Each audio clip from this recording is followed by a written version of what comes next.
Sekarang Anda tahu terjadi Balwisasi Yamanisasi di Nusantara ini. Pelakunya klan Habib Alwi. Apa tujuan klan Habib Alwi dengan Balwisasi Yamanisasinya itu? Tujuan klan Habib Alwi persis sama dengan apa yang Zionis Israel lakukan ke bangsa Palestina, yaitu membunuh bangsa Indonesia, menjajah dan menguasai teritori Nusantara ini. Saya sudah menjabarkannya dalam banyak tulisan dan video terkait hal tersebut. Untuk dalam bentuk tulisan silakan ke pwils.net atau RMI NU Banten. Di video ini saya akan menjelaskan lebih lanjut mengenai operasi klandestin Balwisasi Yamanisasi itu, yaitu tentang posisi dan peran lembaga Al-Khairat dan Habib Idrus Salim Al-Jufri, guru tua, dalam operasi klandestin Balwisasi Yamanisasi sebagai instrumen klan Habib Alwi guna menguasai Indonesia Tengah dan terutama Timur. Saya akan ajak Anda ke video penjelasan dari Kiai Haji Agus Sunyoto.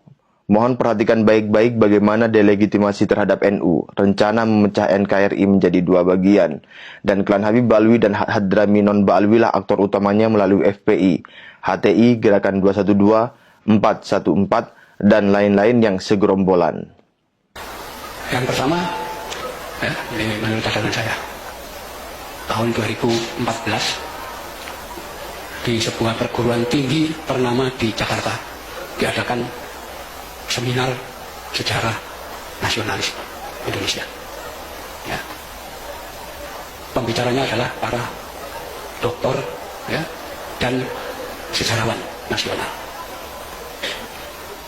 Saya tidak tahu, NU diundang tapi tidak ada yang datang. Yang datang hanya reporter NU Online, Abdul Alawi namanya. Ya. Habis datang ke situ, ya, Abdul Alawi ini nunggu saya. Ya, ketika saya datang ke PBNU, saya dilapori. Ini hasil seminar, ya, yang dilakukan di perguruan tinggi besar ini.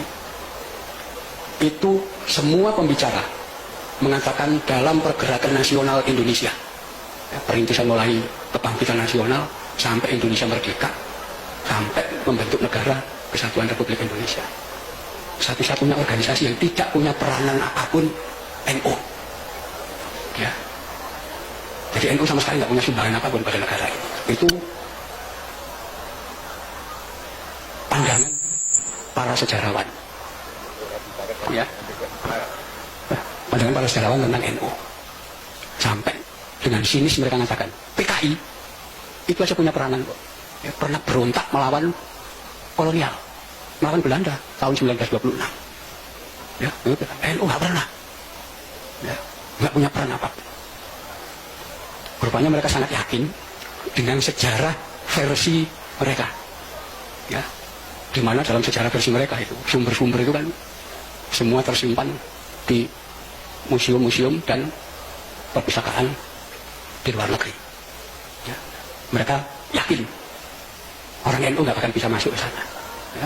Kalaupun pernah ada yang keliten, nggak bakal bisa baca dokumen itu. Kenapa? Bahasa Belanda. Kalau ke Inggris juga nggak bisa baca itu. Ke tempat lain, ke Jepang juga nggak bisa baca dokumen-dokumen itu. Ya, pokoknya NU ini dianggap kumpulan orang bodoh yang asal ikut gitu aja. Itu 2014. 2015 ada satu peristiwa. Ya, NU diundang. Ya, dalam pertemuan di kafe yang terletak di Jalan Kemang Utara, ya, yang datang dari bumi. Ya. Nah, di situ yang dibincang adalah ketepatan penggunaan istilah Indonesia dan Nusantara. Ya.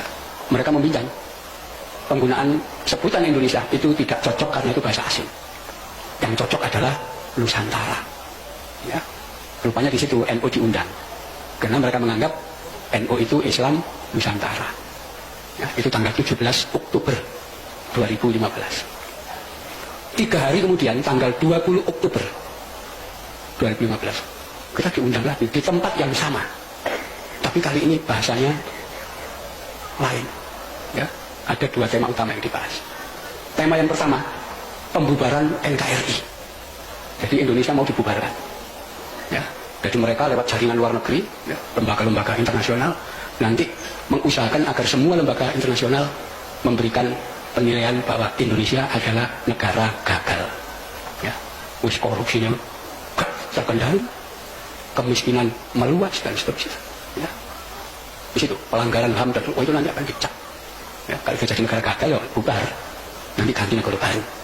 Seperti dulu di Afrika ada negara namanya Rhodesia, ya, ganti Zimbabwe, ada dianggap gagal. Indonesia juga akan dibegitukan. Ya. Nah, kalau NKRI sudah dibubarkan, maka mereka merancang kedua akan membentuk Negara Rakyat Nusantara (NRN). Ya. Yang untuk saat itu sudah terbentuk, wali negaranya namanya Yudi Samhudi Suyuti. Ya. 20 Oktober itu. Jadi jelas mau membubarkan NKRI. Yang tidak pernah mereka sangka dan tidak pernah terpikirkan, 2 hari kemudian 22 Oktober Presiden Jokowi, ya, menetapkan 22 Oktober sebagai Hari Santri. Ya. Dan yang di luar perkiraan mereka, begitu Hari Santri ditetapkan 22 Oktober, pesantren se-Indonesia itu upacara bareng dan sepakat NKRI harga mati. Ya. Oh, itu rencana kacau mereka. Ya. Tapi mereka masih melanjutkan rencana itu. Ya. Salah satunya kita bisa lihat gerakan 411 dan gerakan 212. Mereka yang biayai. Ya. Mau menggulingkan Jokowi, bukan hanya menggulingkan Jokowi, tapi mau membubarkan Indonesia. Itulah tanggal 212 itu bagian dari kelompok itu ditangkap sama Polri. Dua orang. Termasuk nanti diikuti pembubaran ATI. Memang jaringannya ke sana nanti. Karena Indonesia akan dibagi 2, Negara Rakyat Nusantara itu wilayah Indonesia Timur, Indonesia Barat, ya, Kalimantan sampai Sumatera itu khilafah bentuk negaranya. Ya. Itu fakta. Ya. Itulah tanggal 29 Oktober saya ketemu Kiai Said Akil di Juanda, Surabaya. Saya laporkan, ya, pada beliau ini fakta. Beliau lihat tuh, ini makar ini sudah membubarkan negara dan bikin negara baru. Ya. Ya. Jadi nanti kalau Negara Rakyat Nusantara ini terbentuk, setiap satu warga negara itu dikasih tanah 2,5 hektar dan uang 160 juta. Ya, itu rancangan mereka, dananya gede. Dan ini dibalik itu ada kekuatan besar. Ya, itulah, ya, yang saya Akil melaporkan peristiwa itu ke Kapolri, ke Panglima dan kepada Presiden. Ya, semua ada. Itu. Jadi itulah yang kemudian, itulah yang kemudian menjadikan pemerintah sudah mengetahui ketika muncul gerakan 411 dan 212 dan nanti akan diteruskan pada gerakan yang lain.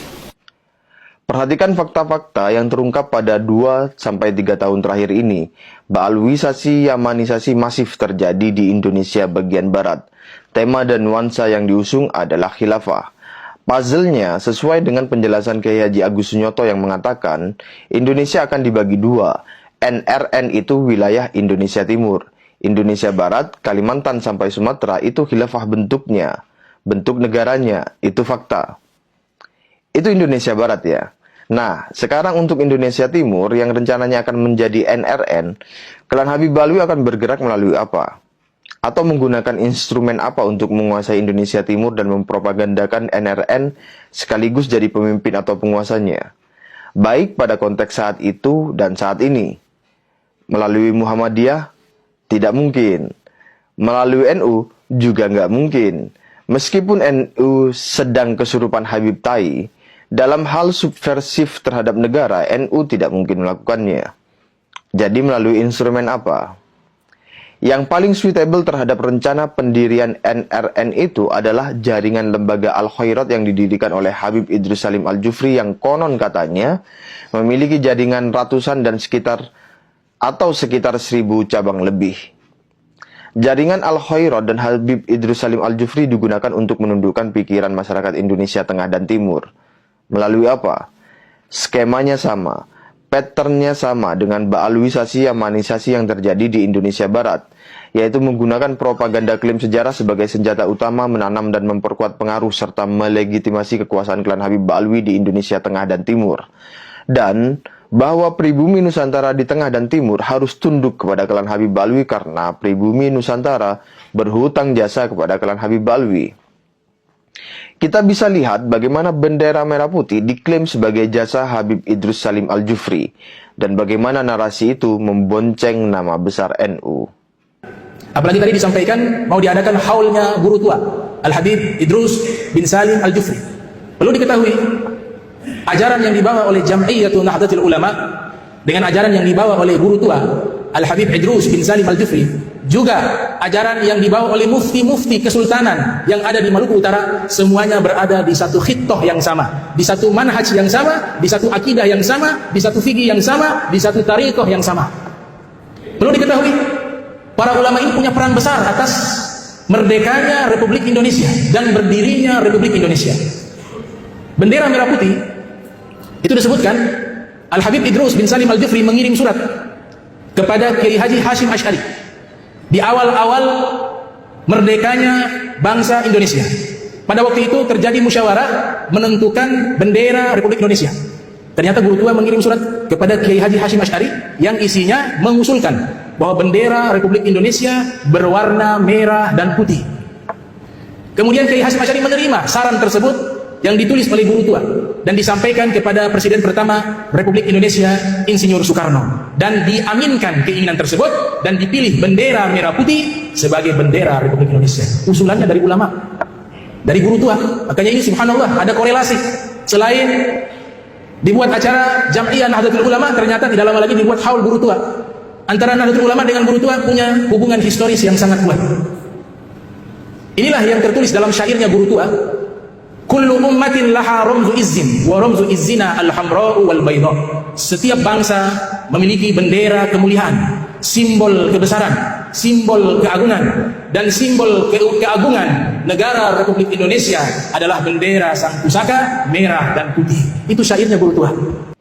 Kita lihat bagaimana Bandara Mutiara diganti namanya menjadi Bandara Mutiara Sis Al-Jufri. Kita lihat bagaimana upaya pencalonan Habib Idrus Salim Al-Jufri sebagai pahlawan nasional. Kita lihat bagaimana klan Habib Alwi mengklaim Sultan Ternate yang berdakwah di Ambon dan Ternate itu Ba'alwi semua. Dai-dai dari Hadramut itu menyebar di mana-mana ada. Coba lihat di Aceh, itu yang membawa agama Islam di Aceh, Ba'alwi. Di Sumatera ada Barus. Ada gunung apa Barus di Sumatera itu. Barus itu siapa? Ya Ba'alwi yang menyebarkan agama Islam. Istilah Barus itu dibawa oleh dari Hadramut. Kalau Anda ke Papua, boleh tanya sama Fadlan Garamatan, dai Papua itu. Itu bekas-bekas jejak-jejak dakwanya Habaib itu ada. Ba'alwi sekarang disebut Ba'alwi itu ada. Sulawesi Selatan, Al Khairat, guru tua yang punya 480 Al-Jufri itu, yang punya 480 sekolahan itu, sampai di Papua juga ada cabang-cabangnya. Siapa itu? Sultan Ternate yang berdakwah di Ambon dan Ternate. Itu Ba'alwi semua. Semua upaya itu adalah alat klan Habib Ba'alwi dan Hadrami lainnya guna menguasai Indonesia Tengah dan Timur. Jadi, kalau Gus Ipul dan Pak Prabowo mengangkat Habib Idrus Salim Al-Jufri sebagai pahlawan nasional, itu berarti Gus Ipul dan Pak Prabowo telah berkhianat kepada NKRI karena mendukung rencana NKRI dibubarkan, lalu dipecah menjadi dua. Khilafah di Indonesia Barat dan NRN di Indonesia Timur, di mana keduanya sama-sama dikuasai dan dijajah oleh klan Habib Ba'alwi. Baik, saya sudah menjelaskannya, juga sudah memberi peta operasi klandestin Ba'alwisasi Yamanisasi baik di Indonesia Barat dan Timur. Lantas selanjutnya apa atau bagaimana?